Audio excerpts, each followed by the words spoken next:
just want to say the thing that really caught me about this film is this isn't a film about something that happened. This is happening. We have an active shooter, and we saw it very clearly here because we saw people speak their truths. Those survivors told their truth so heroically. Mike was telling his truth, trying to do the right thing, and the Boy Scouts told their truth. And their truth is they want to sweep it under the rug.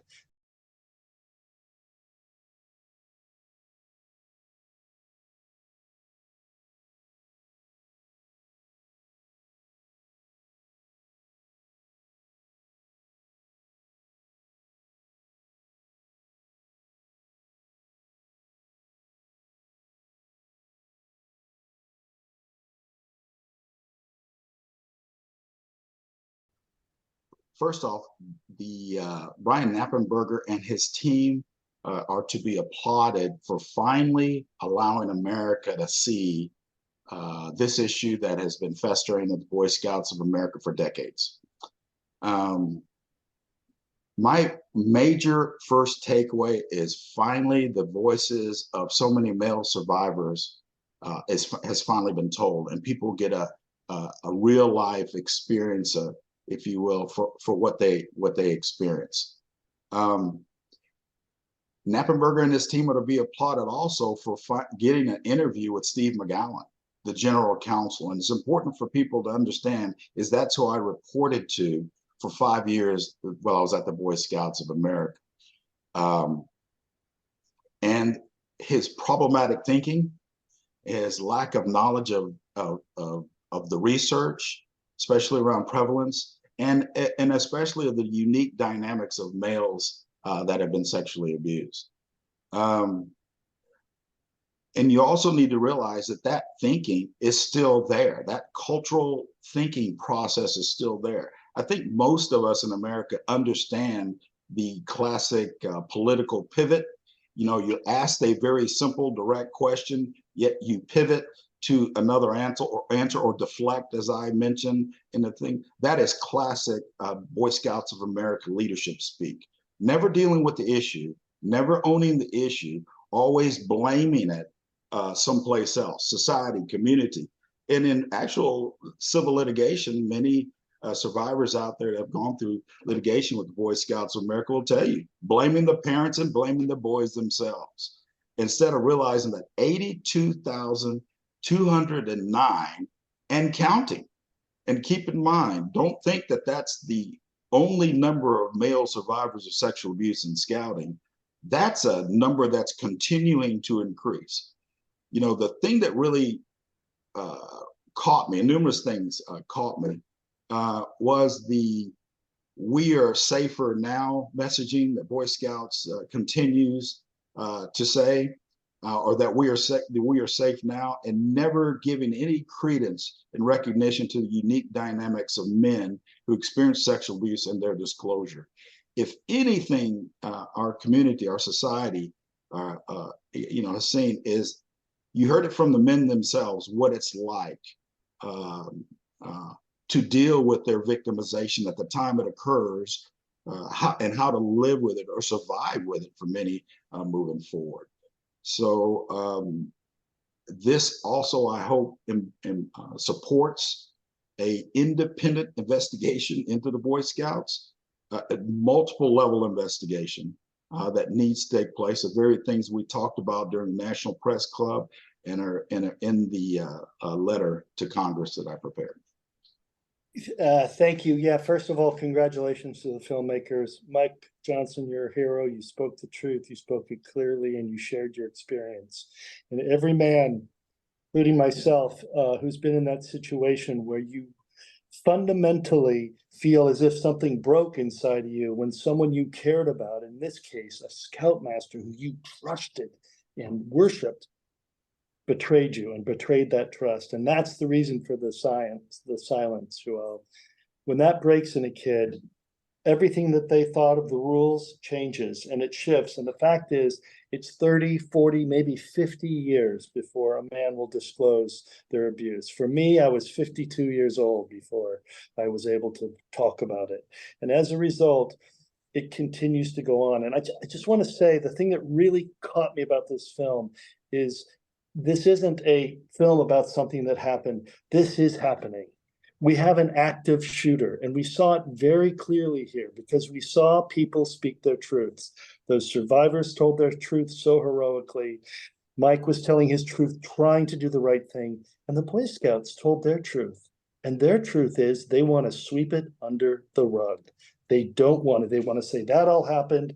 We've figured it all out, and let's move forward. That is the exact experience that someone also articulated in the film, and that I know I had when I confronted my abuser, and he said, "Oh no, I'm fine. Everything's fine. It's all taken care of. I had a problem. It's all over. Look away. Look away." We can't look away. It's still happening. It's 80,000 now. With this film, it'll probably be 160,000 before we know it. And I just want to say, in relation to survivors and being around male survivors, creating safe places for people, men, brothers, uncles, who may have had this experience or hint at it, realize that it is possible to heal and to recover. And men do all the time. And you do it in a safe place. And so that might be about finding someone you trust, finding a therapist, finding a sibling or a relative, or just a good friend, to be able to just say the words out loud. Because the first and most important thing is when a man says, "This thing happened to me." And when they say that, you want them to do that in a safe place and not go immediately to action. And it doesn't mean you have to, get retribution. And because what they so beautifully showed also is the fact is that men carry so much anger. There is so much anger because that thing that happened, and where does it go? And it's obviously manifesting in all these different ways: alcohol, self-abuse, all of those threats. And these men, because of that, they don't need to get angrier. They don't need to offend.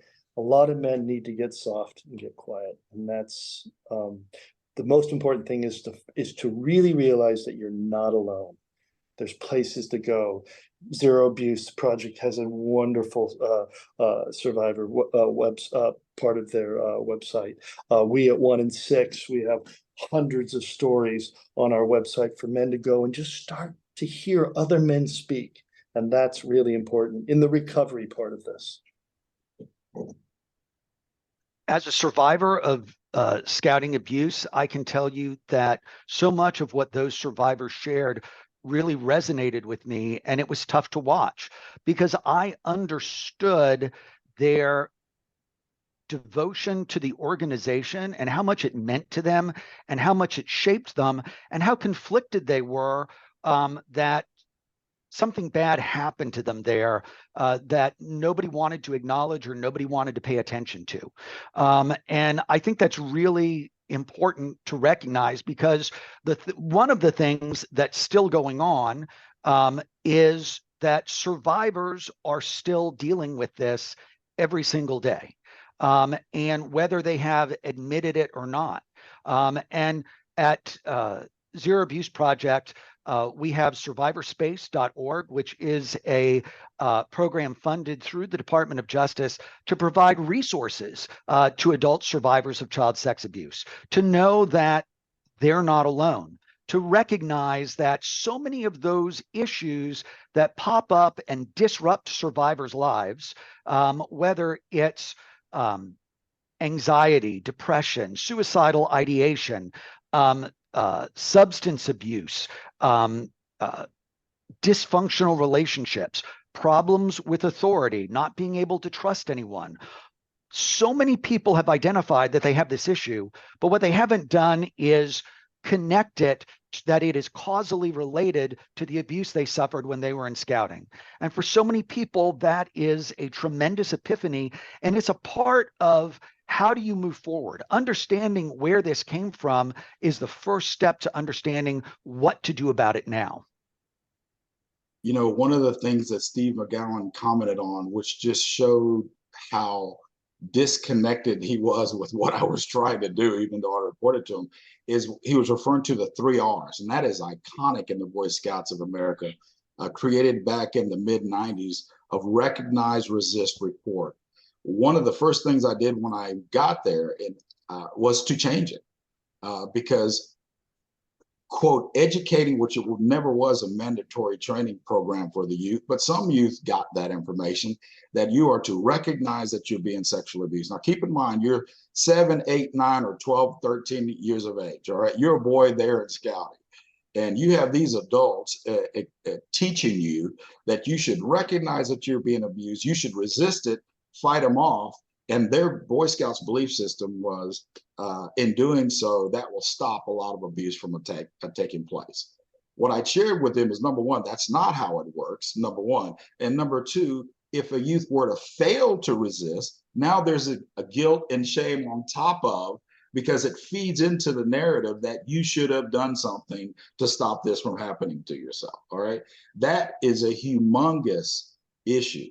The second thing I did, and it was spoken about pretty well in the documentary, is Boy Scouts' decades long belief, and this was a cultural belief within the top levels of the organization, the homosexuals are pedophiles. So let's look at this in reference to boys that are experiencing sexual abuse. That behavior generally in society is believed to be homosexual in nature. So now the perpetrator, scoutmaster, who's sexually abusing the boy, engaged in this behavior, whether it was violent, threatening, or the boy was participating in it, which is a whole nother level of shame and guilt that goes along with it. The perpetrator, scoutmaster, can very easily say, if you report us for what we did, we will get in trouble and we will get kicked out of scouting. When I said, while I was there, and it was very disconcerting that the Boy Scouts of America was more interested in removing gays just for a mention on a Facebook page or what have you, than identified removing actual threat, known offenders from scouting, I was very accurate. And that is still an issue to this day. So shame is a humongous issue, and it's very difficult for male survivors to talk about because it implies weakness, and that goes right against the experience of male survivor. And here's the thing. You would think the Boy Scouts of America would know and understand those dynamics as a youth servant organization, working with boys in character and leadership better than anybody else. And I just want to build on something that Mike said, and he's absolutely right, because the Boy Scouts couldn't make that distinction between homosexuals and pedophiles. And but then they expect children to. And I remember being at Boy Scout camp and having a leader say, if you're gay, you're going home. That was the camp director. And so that automatically tells kids, if this is happening to me, if I'm being coerced into this, that I'm going to get in trouble and I'm going to send home. And that, it just absolutely underscores why people don't disclose. The other important thing that I'm glad the documentary highlighted was instances of where the abuse is perpetrated by older scouts. And so it becomes a situation where, again, you think that, this isn't a leader that's doing to me. This is another scout. This is my friend. He might be older. He might be my peer. And so it just reinforces that do not talk mentality that keeps this hidden. The comments that Mike and Jeff are making are solidly supported by research. We know the boys experience trauma differently than girls do. It's not better or worse than it is for girls, but it is different. We know that boys tend to delay their disclosure longer than girls who are sexually abused. The most recent study found that the average delay was 21 years before a boy victimized by sexual abuse would make even a partial disclosure, and 28 years before they made a full disclosure. So nearly 3 decades before they were willing to make a full disclosure. You saw that dynamic portrayed in the documentary.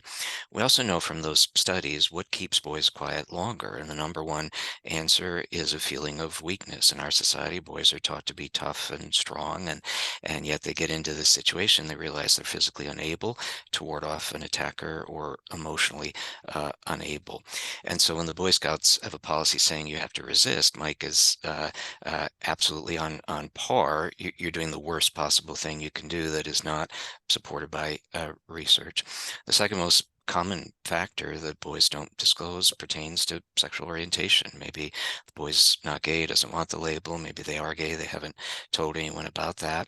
And so if you have a policy saying gays are going to be kicked out, and that's the strong emphasis, what happens is a man sexually abuses a boy may have a biological reaction over which they have no control, and the offender says, see, you're like me, you're gay, you enjoyed it, you're going to be kicked out. And if you're thriving toward the ultimate goal of an Eagle Scout, that's really powerful to keep you quiet. And so those two policies were not supported by research. We're doing the worst possible thing that you could do.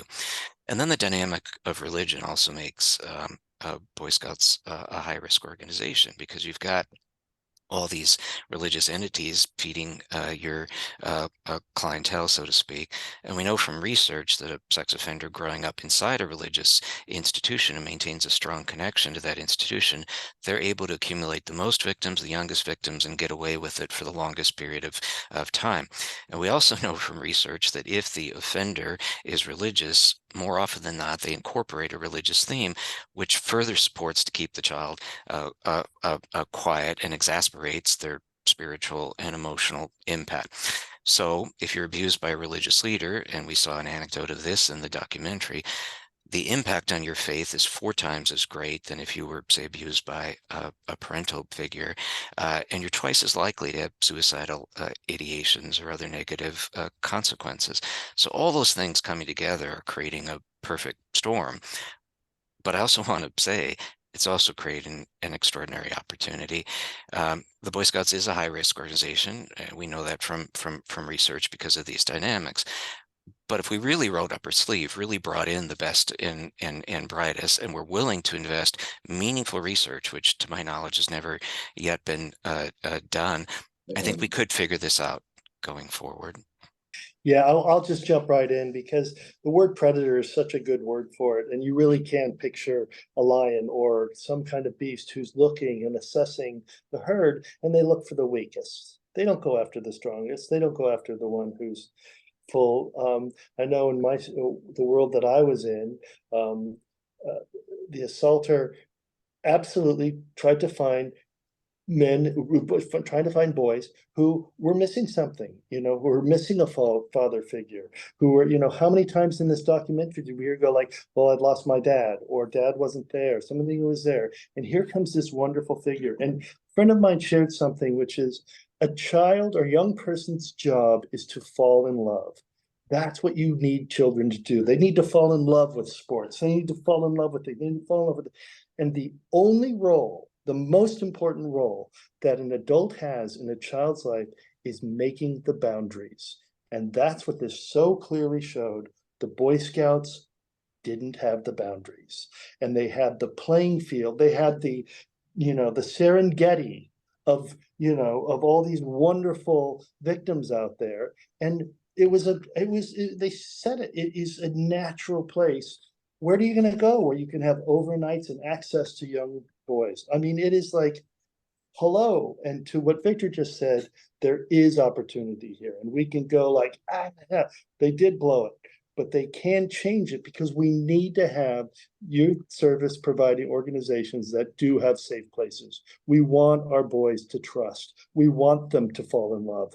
We want them to have those experiences. And that's where you saw so beautifully done with Tom Crummins at the end of the documentary, where he is like, scouting meant everything to me.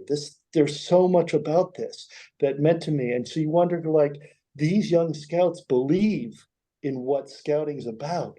Do the people running scouting know what this is about? Do they believe in it? Are they actually believing in courage and respect and all of those things? Because a lot, thousands, hundreds of thousands, probably, who knows what the numbers are, got seriously hurt, specifically in this incredible structure? Grooming is when someone that the child knows and trusts starts incrementally violating boundaries and normalizing behavior which is unacceptable. And it starts from the child's perspective, innocently enough. Dirty jokes, double entendres. Oh, we're all men here. It's okay for everybody just to shower. And then to increase that over time where it becomes touching and then more. And so it is not so much a forcible act as it is a process where a child is confused and coerced into thinking that this is okay. As predators will say things like, this is how you show someone you love them, or I'm going to make you a man because you're 13 now, and so you should be having your first orgasm, and changes are happening to your body, and let me help you through that. And I think when we see that, that's why so many people, so many survivors think, well, nobody put a gun to my head and made me do this, so I must be at fault, right? Nobody made me, but they don't understand that groomers are really good at what they do. And they don't just groom children. They groom parents and communities and organizations, because when an abuser is exposed, it is not unusual for everybody to say, oh no, he was the greatest guy. He was the most devoted. He was the most popular. And sometimes that even feeds people speaking out against survivors who speak out. How could you say something so horrible about someone who has done so much for you, right? And so it really puts boys in a position where they're really confused. And Victor talked about the impact of religion and the huge focus of faith in scouting. Remember that scouts every week would raise their hand and say that a scout is obedient, a scout is reverent. And so when a person in a position of authority tells you what to do, a scout's supposed to listen. When, someone uses the imprimatur of God or religion or their position, that a scout is supposed to be reverent. And so all of those power dynamics are turned against the child in a way that just really facilitates the abuse and leads the scout wondering, what happened? What did I do wrong? What else was I supposed to do? And I would add to that what Jeff is saying. There's an absolute primal response to being physically attacked like that when you are a child, and it is to freeze. It is not to fight. It is to freeze. And 9 out of 10 experiences I hear about that, men talk about, I froze, I stopped, I shut down, I disconnected. And it really, and then years later going, why did I do that? It adds to the shame. Why didn't I fight it off? That was so beautifully portrayed in the film, of the man saying, I don't want to talk about this. I don't want to have these feelings. I don't want to feel like, because it feels like it's my fault. And that's what the predator works on. And they'll say, yes, it is your fault. It's your fault that I'm doing this because I love you so much. Victor, I saw you nodding your head when Anthony was talking. And what does the research say about grooming and how it affects boys and stuff like that? The most recent research that came out last year says there's really 3 tiers of grooming, and that's the sort of research that needs to be incorporated into our policies. So the really high risk, you're talking to the child about their sexual experiences or thoughts or desires, or sharing with them your own, and if anybody just goes back to being a boy, an adolescent, and teen, that can be interesting if someone is sharing that sort of information with you. And then all the sudden, you've got this certain comfort level, and then you're going to a higher level and a higher level and a higher level. And you're often giving gifts and rewards and privileges and status. And as has been pointed out, you're often grooming the parents and the like. And, you know, and I think it was Anthony who made the point, how many survivors come from single parent families or the like. Offenders, they just pick up on that dynamic, right? I'm going to fill a void here. And from the outside looking in, it just looks like they're this great, upstanding, moral individual, when in reality it's something so much worse. But if I could just add to a comment I made before about the potential, and Anthony talked about the potential, we know that a youth organization can play a huge role in building resilience in children who've had a hard time, of endured trauma in their home. We see that over and over and over again. So there's a huge potential. I'm sure there are many people in BSA who endured trauma in their own home, and by the grace of God, they had a scoutmaster who was good and decent and built resilience and helped them a great deal. So we don't want to get rid of Boy Scouts, but we want to maintain the good and work together to figure out how do we significantly reduce. I think it's unrealistic to say we can always eliminate a risk, but significantly reduce the risk going forward. And I think that's an achievable goal. I think it's really important to recognize that in scouting, they teach you to be prepared. They teach you to respond when someone is hurt. So in scouts, they taught me, if someone's bleeding, apply pressure to the wound. If someone, has broken a limb, get a splint. But these boys couldn't recognize that they were harmed. And might not recognize that they were harmed until decades afterwards. And so they might be abused and think, okay, that was weird. That was kind of gross, but I'm alive. I'm breathing. I'm not bleeding. I don't have any broken bones. I guess I'm okay. And so part of what Victor is talking about is, to build resilience, we have to incorporate into that teaching about how to respond, to help people recognize how this is harmful and how they're hurt. And because we do teach kids, when you get hurt, tell an adult, and so that we can intervene and get help. And that's exactly what kids in this situation need too. Can I add to that, Jeff? We've talked about the negative part of religion, but there's also a big body of research saying religion can be positive. Spirituality can be a significant source of resilience. Viktor Frankl said it's not suffering that's unbearable, it's suffering without meaning. And a healthy spirituality can help us make meaning out of our suffering. And so I think part of what needs to happen is all the faith communities that collaborate with BSA, they need to step up. What can I do to be a positive force in building a resilience, and also working with BSA to significantly reduce risks associated with involvement in a religious community, particularly a religious community that is primarily in catering to boys who are the highest risk group in the country for maltreatment. Well, I will start. It begins with, at the very, very top, an independent investigation into not only the why, but what's going on now and with the problematic issues. It still is amazing to me that the Boy Scouts of America's sexual abuse scandal, 82,209 survivors and counting, still has not been investigated. And in doing that, you can add the different parameters of different things you want to look into and what has happened. Right now, Boy Scouts has no accountability. They have the ability to start over because that's part of their, I guess, their rights under the bankruptcy. And there's no oversight. And they're going to pretend like there's some type of oversight, internal within the organization oversight, but there's no independent expert oversight. Let me make this point.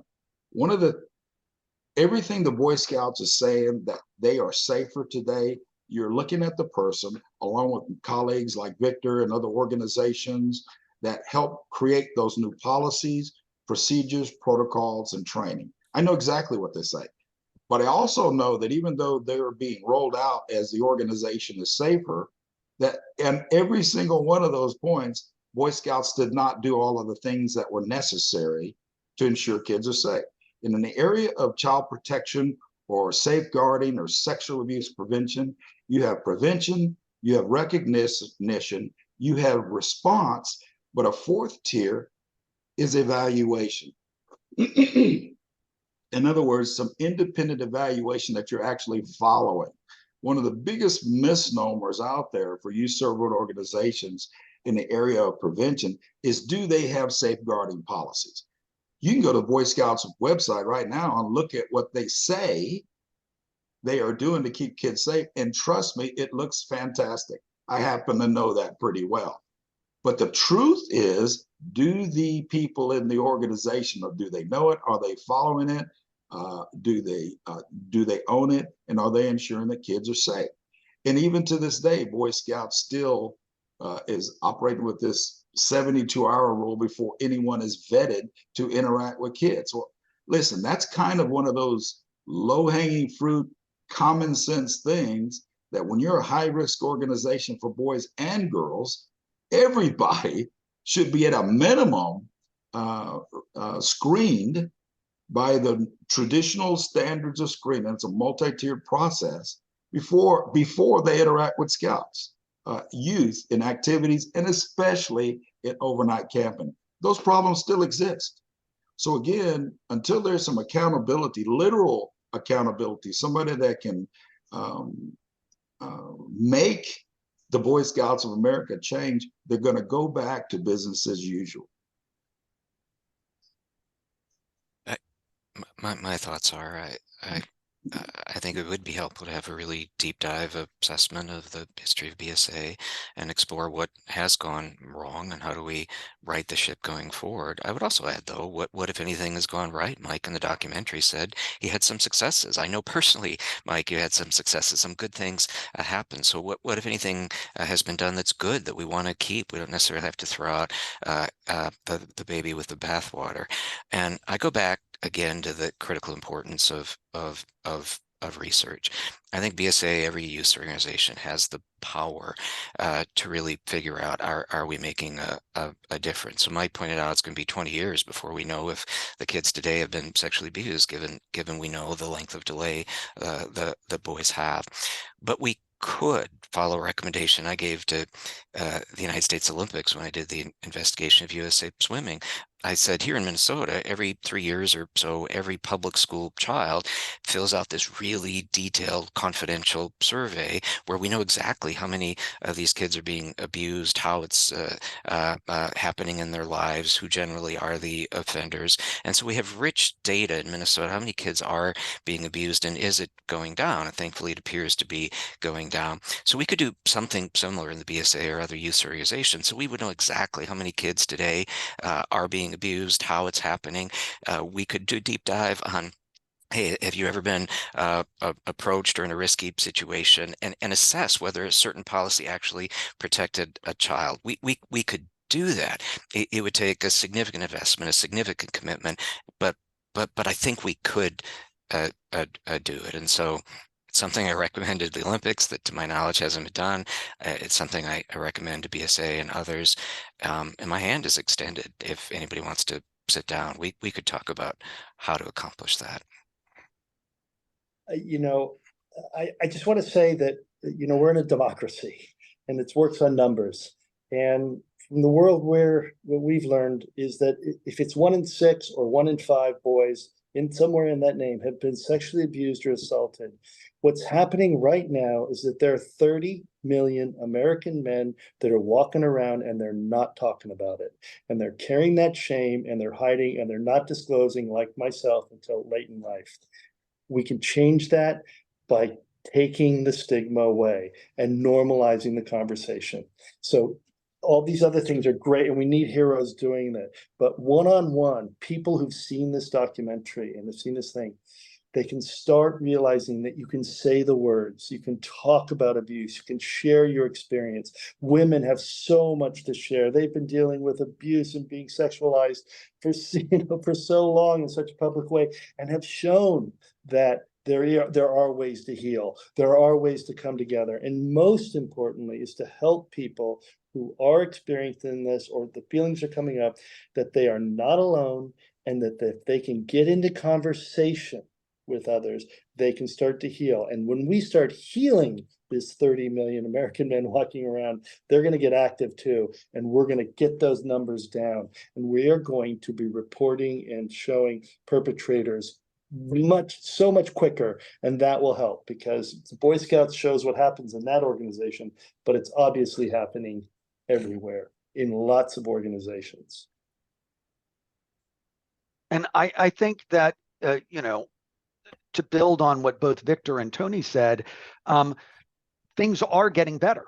And I think over time, we are seeing the number of years it takes for men to get disclosure is decreasing, because we are doing that work of removing that stigma.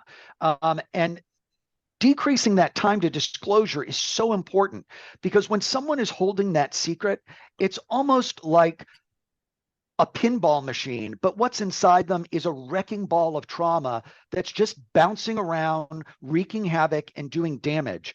And they can't get a hold of that until they make that disclosure and get some intervention. And so that's why it's so important to build the resiliency of survivors by fostering a culture of disclosure and making sure, and that culture of disclosure also is about making sure that the policies that are created don't just sit on a shelf somewhere, they aren't just listed on the website, that they're really implemented, that they're lived, and that everybody carries those forward every day in their actions. That's how we make a difference. And I do think that it's important for there to be an accounting and an investigation that we can learn from, not just about what went wrong, but how do we keep that from happening again?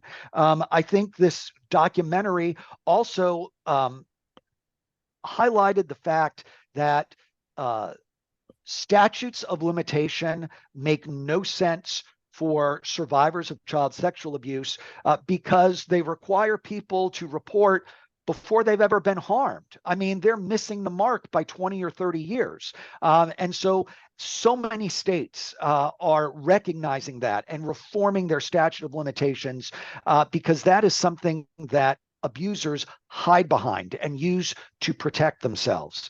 And finally, I think it also mentions that the bankruptcy system is not one that is helpful or conducive to healing. It's not designed to respond to sexual abuse.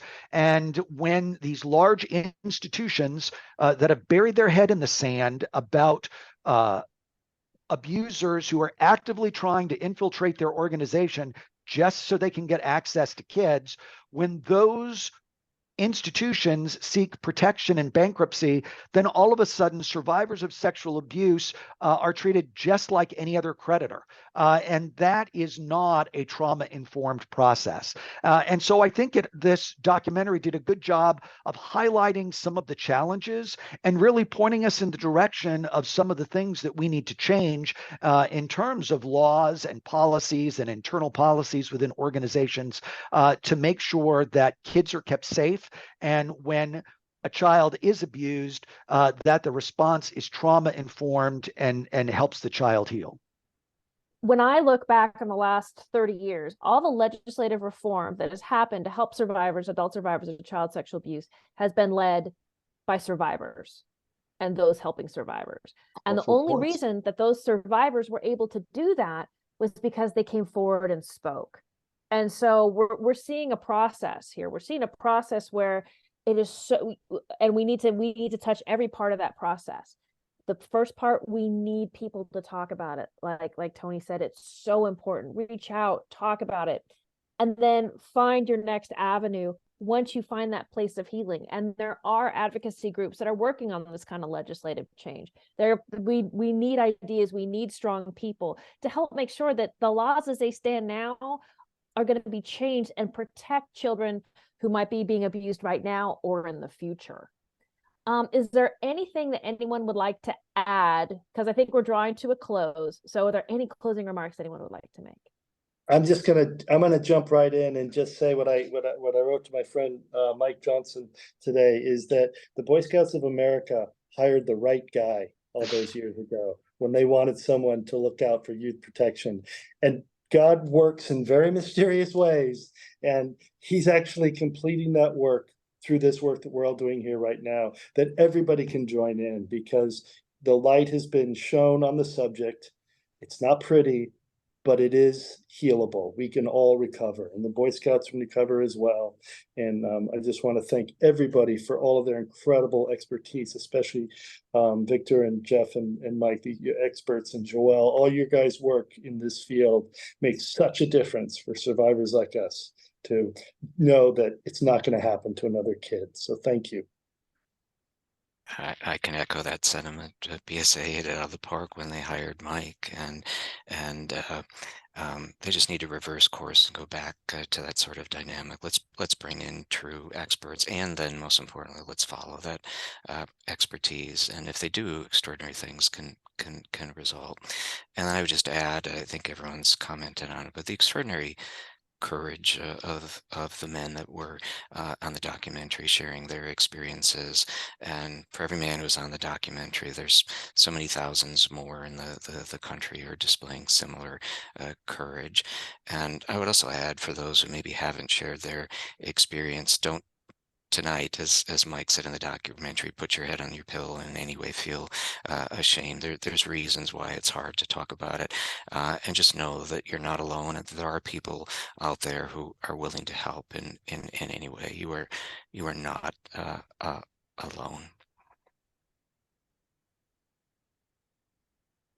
For me, it's an honor to have been in this field for all these years.